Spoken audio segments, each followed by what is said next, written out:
Let's get the party started. It is the 18th of November, 2020. And sorry I'm a little late, doing a lot of trading today.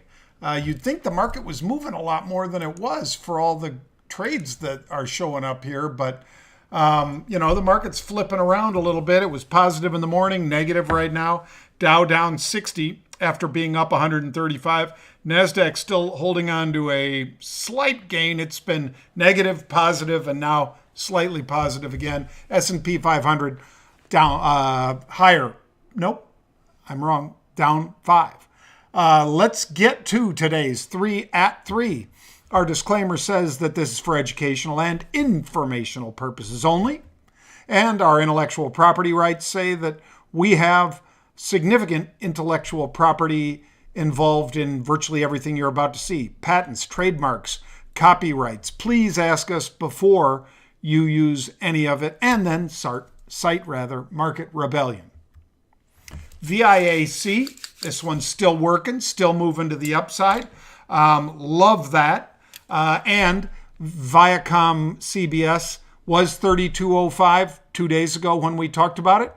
Today, 33.23, so it's making a nice move in the direction that we like, and we are still juicing some nice profits out of this one. Bang! Crypto Rebellion. This is our rebellion site for crypto. We've got an award-winning app in the App Store, folks. If you go to Apple's App Store, you will see it. Market Rebellion, Crypto Rebellion, charting, chat room, all kinds of goodies. Check it out. It is a free app, and it's in the Apple iStore right now. Okay, let's do Nikola. Nikola, November 24 calls. They were buying those. They're buying the next week out, 25 calls as well. Here are the volumes. This is extreme, folks. Nikola, the 25s, 26,000 of those trade. The 24s, 12,000 of those trade. As you see, all the way up to that 30 strike in the short term anyway. Yeah, there are some April 35s down the list a bit, but man, look at this. 26,000, 12,000, 9,100, 9,100, 8,000. It's a lot of volume. So we jumped into this one, and let's see. Boom. There we go. There's Nikola so far. You see from last week to this week, November 13th, all the way through to today, and the stock hovering at around the 25.20 level right now, up about 14%. Bang. There are some more of those Nikola calls. Don't know why I have that twice. Let's see. CBS Viacom, Crypto Rebellion. What the heck is going on? Sonos. There we go. Sonos. Sorry. That's what happens when you get too busy, I guess. Sonos. This is the player, one of them that got kicked out of the App Store or out of the Apple stores. Because some of these peripherals, Apple figures they'd rather just sell their own stuff. And so Sonos and Logitech were pushed aside. But those stocks making a comeback, as you see here, from those September lows that carried it down near 12 to now being 17.24. We show those April 20 calls with the stock in the 17s. We show those April 20s trading over 10,500 contracts. That's the one we cited, as you see here, the April 20s. And I'll tell you, taking a look at this, this is how I trade that. So I'm buying the 1750s, which are more or less the at-the-money call in Sonos, and selling the April 20s. Now, is this a bait and switch? No. This is me saying, rather than spending $2 for an out-of-the-money call, I'd rather buy one at the money for $2.91 and sell those out-of-the-money calls because, I like moving the odds into my favor. I'm showing you right now how I do that. So I'm in a 2.5 point spread. That is, of course, the differential between the strike I own, 17.5, the strike I'm selling. the 20 strike. So that's $2.50. That's all that spread can go to, folks, is $2.50. How much did I pay for it? As you see right here, roughly $2.90. So I'm sorry, 90 cents, because I paid $2.90 and collected $2. So 90 cents for something that can go to $2.50, or $90 for something that can go to $250. You get the idea. I can make a nice return on that investment. That's what I try to do each and every day. There is a graph of Sonos. Virgin Galactic was my third of the three at 3 today. Virgin Galactic stocks up 7% to $22.86. That's $1.50 higher than where it started the day. They were buying the December 28 calls. Now, if you're a regular viewer, you know exactly what I'm about to say, which is, I don't want to buy those 28s. I want to buy something closer to the money. I'll give you an example right now. There's Virgin Galactic as it moves up, up, up, up. And what I would do is buy the, let's say, 23 calls and sell a higher strike against it. That's the way I like to play it. Same way I showed you already in the broadcast. So buying the 23s, selling the 24s, 25s, 26, 27, you get the idea. That way I'm in a spread that addresses both time decay, which is our enemy when we own options, and volatility compression, also an enemy if you just own options. But by selling an option against an option that I own, I can address that. Last trade was Marathon, by the way. MRO, that was my final trade today. There's the crew.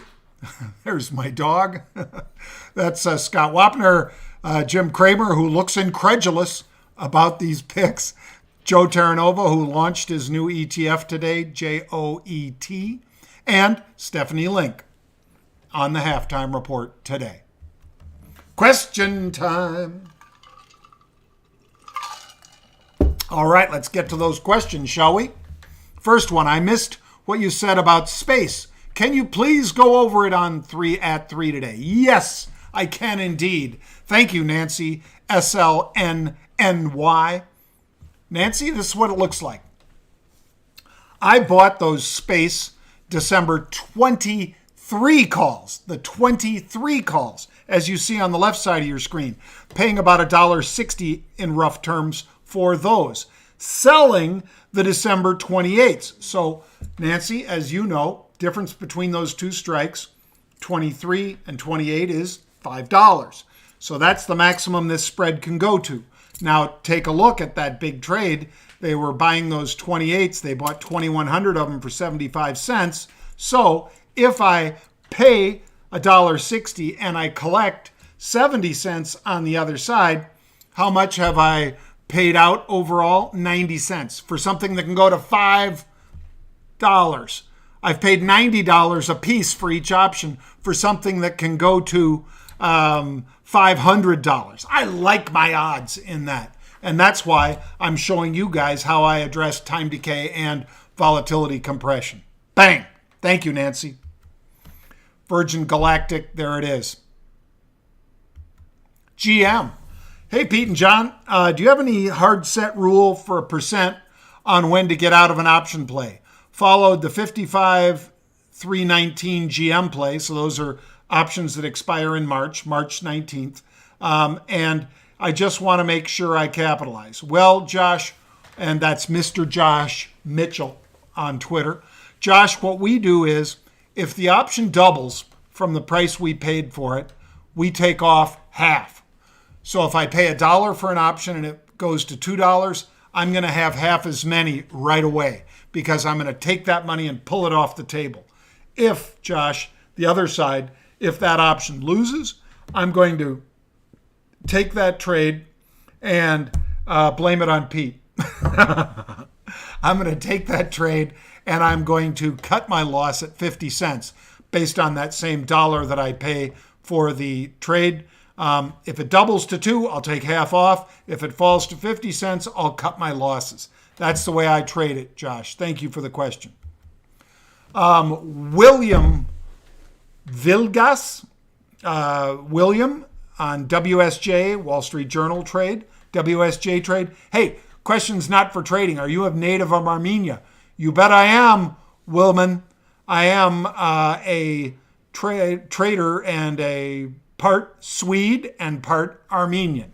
My dad was Armenian. My mother was Swedish. I'm very proud of both ethnicities. And I thank you for the question. Inch Bases, Pasha. A little Armenian thrown out there for you, just for good measure, guys. How about HFin Capital Partners? I have no idea what TF this means. Am I culturally challenged? So, this was a question from HFinCap, who was wondering, since I put out Scooter Braun sells Taylor Swift's Big Machine Masters for a big payday. That was basically, folks, Taylor Swift was smart enough when she started writing music to be part of Big Machine Records, I think she called it, or something to that effect. Scooter Braun was the guy that discovered Taylor Swift.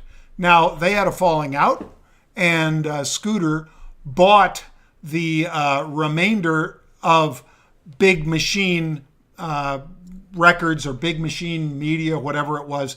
He bought that for $300 million. He was just paid $300 million just for the Taylor Swift side of that. Now, she is one artist among many that have that intellectual property, which would be her music catalog. So Scooter outbid her for this, and she was very bitter about this, saying she was not afforded the opportunity to buy this when Scooter bought it. And I said, that doesn't make any sense. If whoever owned it, think of yourselves. If you owned a music catalog and Taylor Swift wanted to buy it and she was willing to pay more than Scooter Braun, would you not sell it to her? I don't think she was a competitive bid is my answer. I think she might have just tried to carve out her music from that catalog, whereas Scooter Braun bought the whole catalog, her music and other music. And then this is reported by Variety yesterday. He collected $300 million. So in other words, whatever else he holds of those holdings are his for basically other people's money, because he's pulled all his money off the table by selling just the Taylor Swift contribution for 300 big ones. Bang. All right. Super Stealth CEO says, you know what? We did a little cat ski action in Copper Mountain. Yes, we did, Super Stealth. I enjoyed skiing with you out there. I hope we get the opportunity to do it again. I'll definitely be skiing this year, although it might be overseas more than domestic, depending on how things work out. Because as you guys know, with social distancing this year, a 4-capacity chair is only going to have the 2 outside people sitting on that chair. A 2-capacity chair is only going to have 1 person on it. That sounds like big lines to me. So depending on how greedy the ski resorts are and how much they cut back the sale of tickets, I will most likely be doing most of my skiing overseas because I think they will have social distancing measures in place as well. But when I go, there's usually not nearly as many tickets sold on those days. You don't see those lines like Vail overseas very often. So for that reason, I'll be skiing over there. You want to join me, Super Stealth? Come on over. The snow's fine. Lastly, I think, Chris Vincentini says, folks, you go to YouTube and like Market Rebels. Disclosure, I subscribe to their service. They will post 2 daily shows there. Pete Najarian, The Take, is a must-watch every morning. Jon Najarian's 3 at 3 UOA is the other. Both shows answer your questions, get educated. Hey, Chris, thank you very much for that. Appreciate it.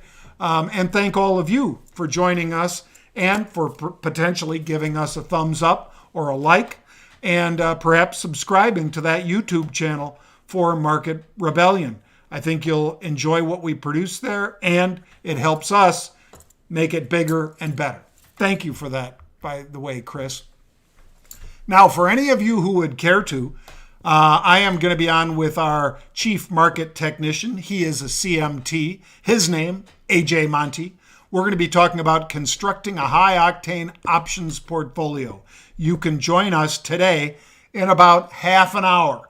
That's right, half an hour at 4 p.m. Eastern, 3 p.m. Central. We'll be doing that live, a free webinar with AJ Monty. I know one of the questions you want answered is snow, and we'll address Snowflake on that. But this is constructing a high-octane options portfolio. Thanks for joining, folks. I appreciate you. If you need to learn more, please go to marketrebellion.com/get started or marketrebellion.com/UOA for unusual option activity.